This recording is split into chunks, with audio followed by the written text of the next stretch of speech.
BX1+. Le face-à-face. Pour l'instant, à prendre la direction de Watermal-Boisfort pour discuter d'un projet de logements sociaux sur le site du Champ des Cailles et de l'opposition que ça représente.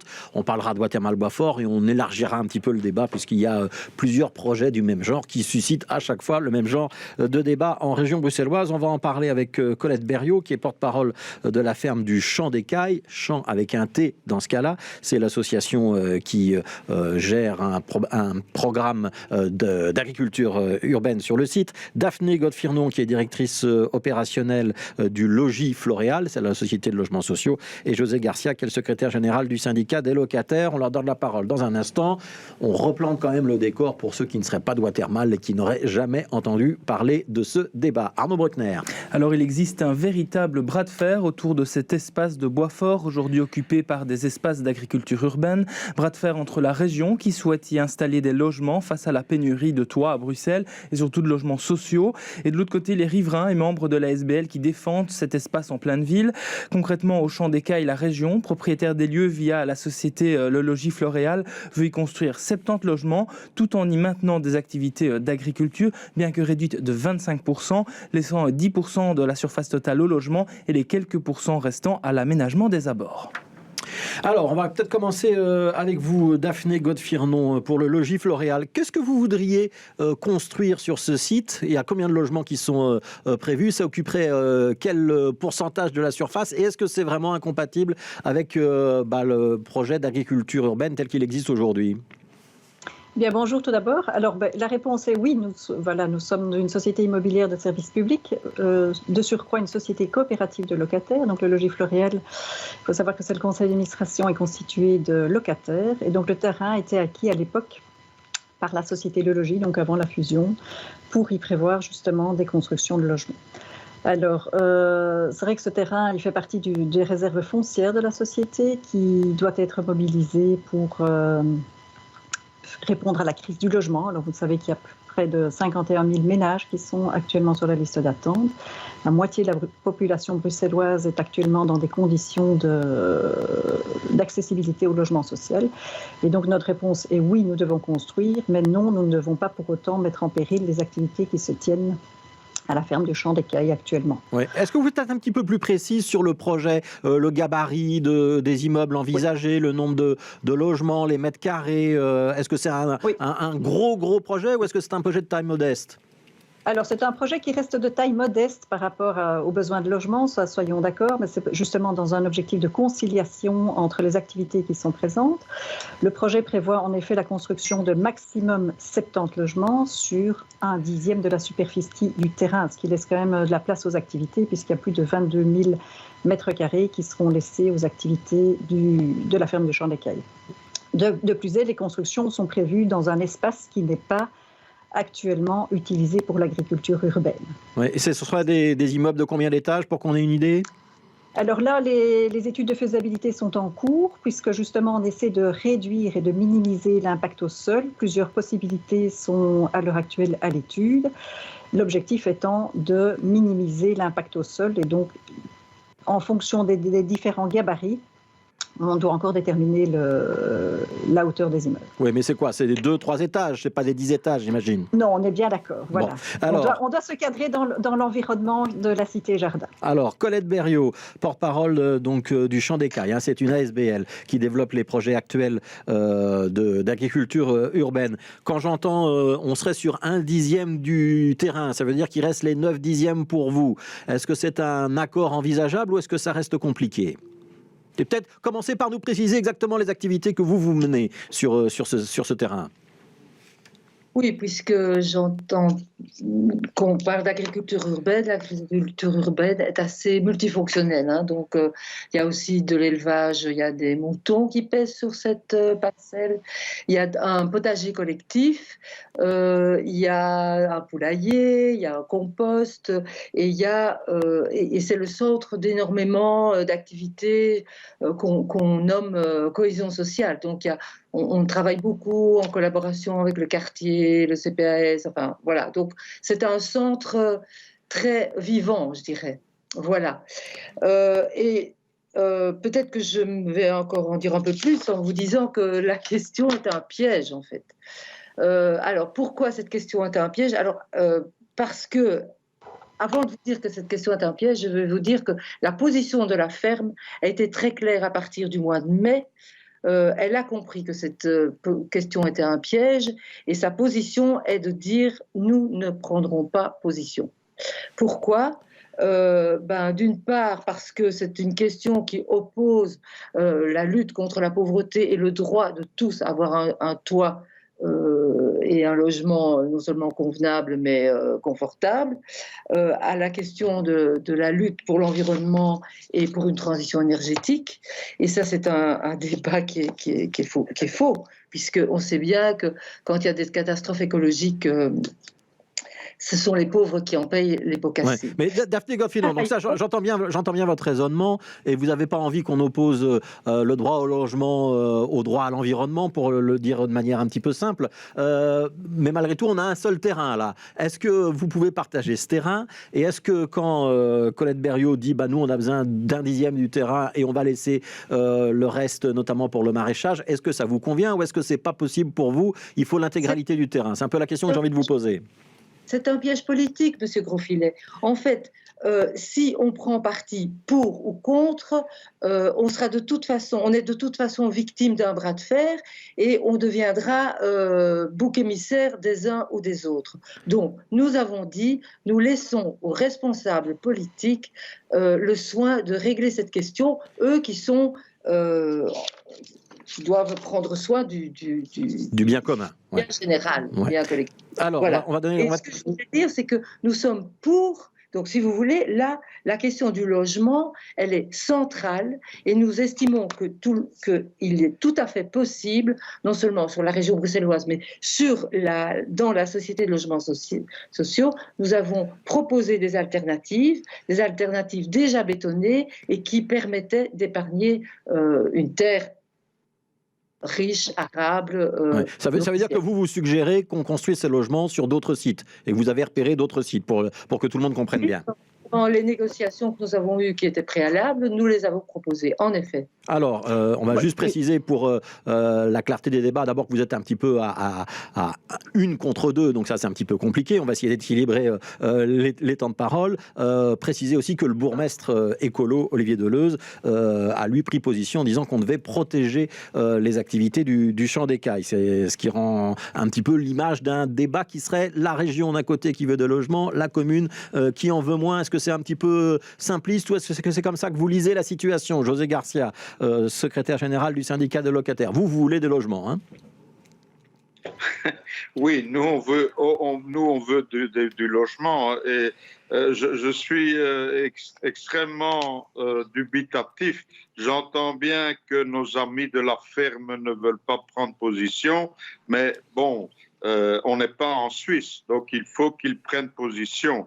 Maintenant, par rapport au fond du problème, nous, ce que nous constatons, et sans vouloir faire une fixation sur le champ d'écailles, nous, ce qu'on constate, c'est que chaque fois, à Bruxelles en particulier, qu'on veut faire du logement social, il y a toujours des choses qui l'empêchent de se réaliser. Et donc, évidemment, moi-même, je suis un fervent partisan de l'agriculture urbaine et de tout ce qui est sans pesticides pour ne pas mourir, si vous voulez, d'un cancer généralisé.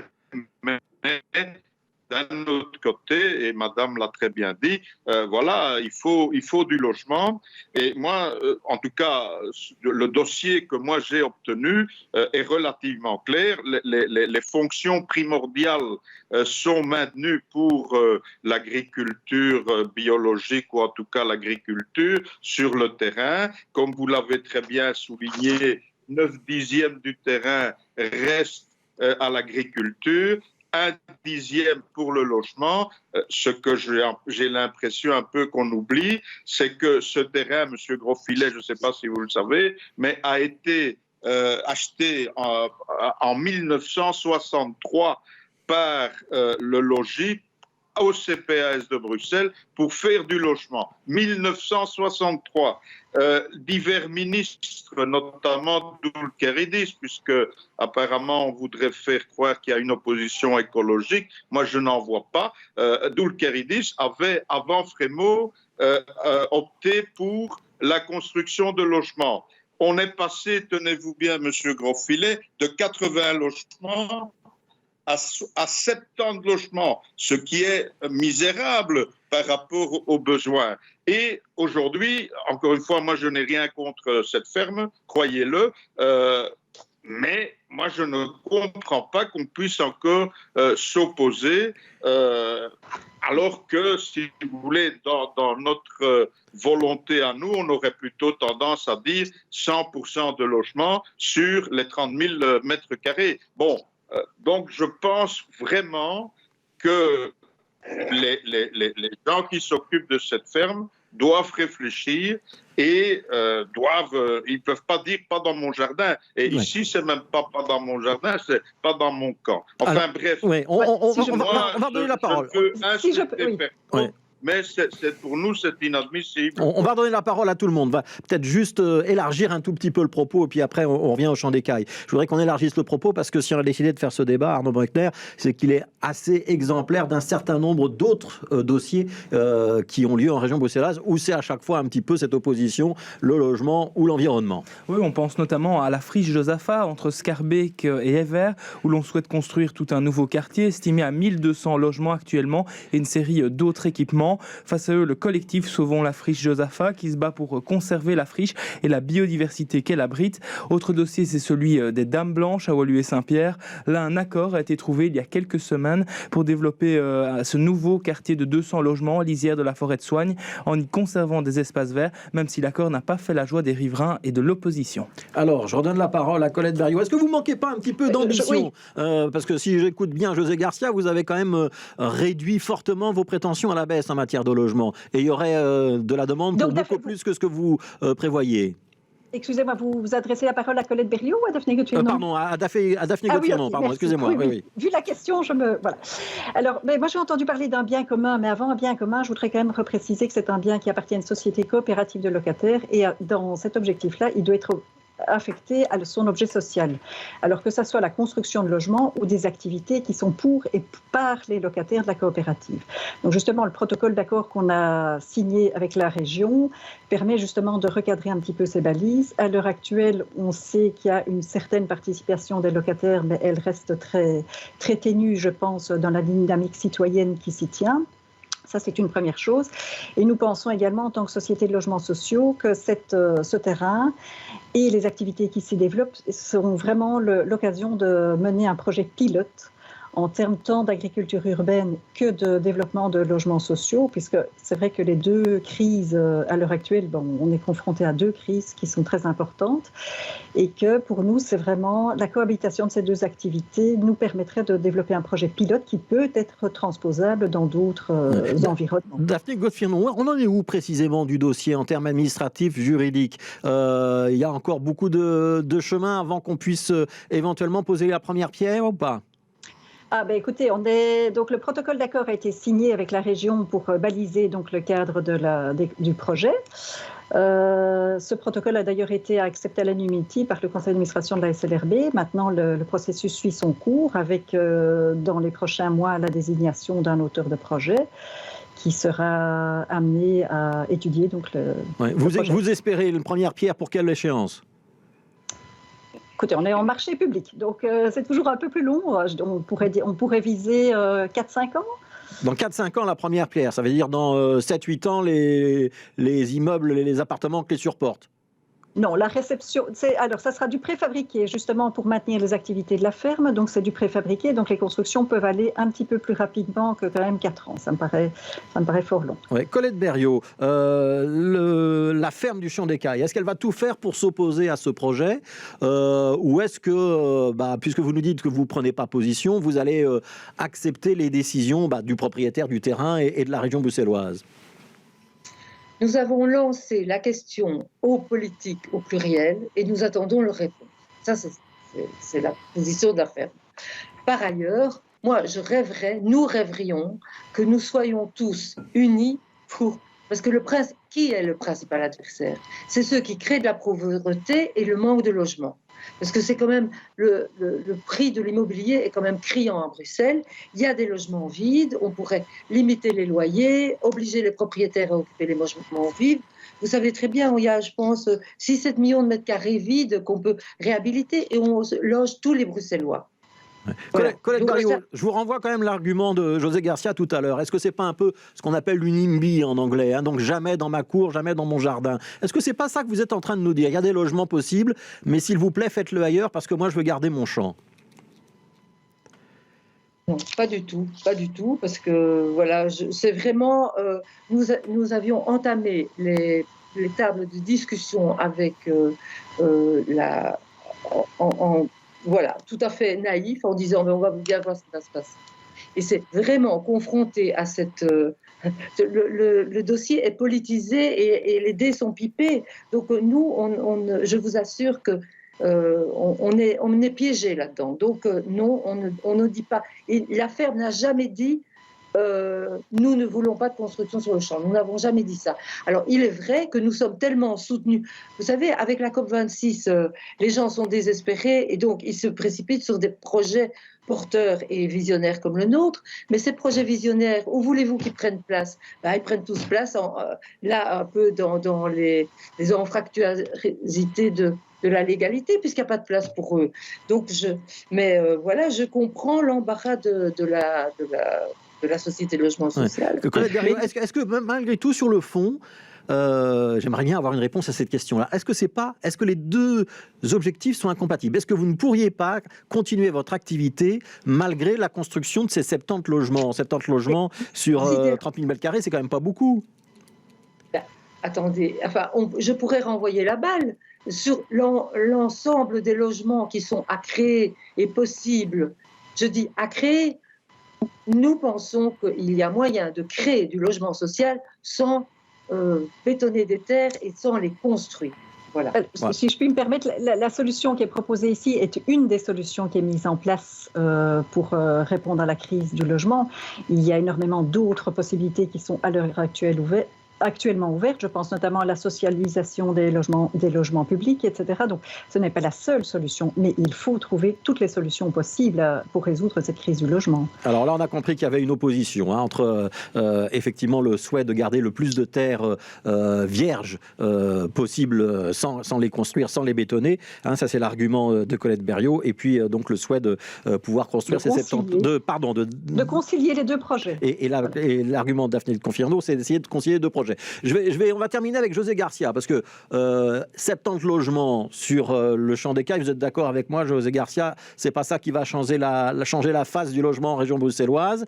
Malgré tout, est-ce que vous avez quand même le sentiment que à chaque fois, l'histoire se répète. C'est-à-dire qu'à chaque fois qu'il y a un projet, maintenant, vous êtes je dis vous, parce que vous êtes un partisan du logement social, vous êtes à chaque fois confronté à des opposants. Est-ce qu'il y a une manière de s'en sortir ou pas? Oui, je pense qu'il y a une manière de s'en sortir et croyez-moi, encore une fois, moi je n'ai rien contre cette ferme. J'ai même fait une chanson que je vous soumettrai, Monsieur Grosfilet, pour bien montrer qu'on est tous déplorablement déçus de ce qui s'est passé dans la COP26. Mais pour en revenir à votre question, oui, je pense que nos amis les fermiers là s'en sortent très bien. C'est un terrain qui ne leur appartient pas, donc soyons quand même clairs, le terrain appartient au logement social. Ça veut dire, José Garcia, que le logement social a peut-être un petit peu trop tardé, parce que c'est un peu le même problème que la friche Josaphat. Ce terrain, il est en friche depuis 15 ans, on aurait peut-être pu construire avant. Monsieur Grosfilet, 58 ans. Ce terrain a été vendu il y a 58 ans. Donc, je ne peux que vous aller dans votre sens. Mais ce que je ne peux pas accepter, c'est que dans un terrain comme ça, où 9 dixièmes, c'est quand même pas la moitié, c'est 9 dixièmes, reste à l'agriculture et à toutes les activités que ces gens font et avec notre soutien absolu, je ne peux pas comprendre qu'ils refusent de donner un dixième. Là, pour moi, et je répète, Monsieur Grosfilet, oui, vous avez raison, il y a plusieurs cas, sans même parler de la friche Josaphat, il y a plusieurs cas où le terrain appartient même à la SLRB et on l'empêche de construire aux Dames Blanches. Mais pour moi, non, c'est pas acceptable. Donc, mais je suis d'accord aussi pour dire qu'effectivement 10% de logements sociaux vides faute de rénovation, c'est un scandale. Mais je ne vais quand même pas dire, OK, rénovons ces 10% avant de nous occuper du 1 dixième du champ de... Non, moi, je veux, pour que vous ne me compreniez pas, je ne veux pas que le champ des cailles soit le champ du site du logement social. Nous n'accepterons pas. Voilà, ça c'est le sens de la formule de José Garcia. Merci José Garcia d'avoir été avec nous. Donc le syndicat des locataires, il y avait Daphné Godefirnon pour le Logis Floréal et Colette Berriot qui défendait le point de vue de la ferme du Champ des Cailles. On a entendu les arguments des uns et des autres, ceux qui veulent du logement parce que c'est nécessaire, ceux qui veulent s'opposer à la bétonisation parce qu'il est souhaitable aussi de garder des terres et de la qualité de l'environnement en région bruxelloise. Ce sont deux principes qu'on a visiblement du mal à concilier sur ce terrain-là. Merci à tous les trois d'avoir participé à ce débat. Mon petit doigt me dit que ce n'est pas la dernière fois qu'on en parle.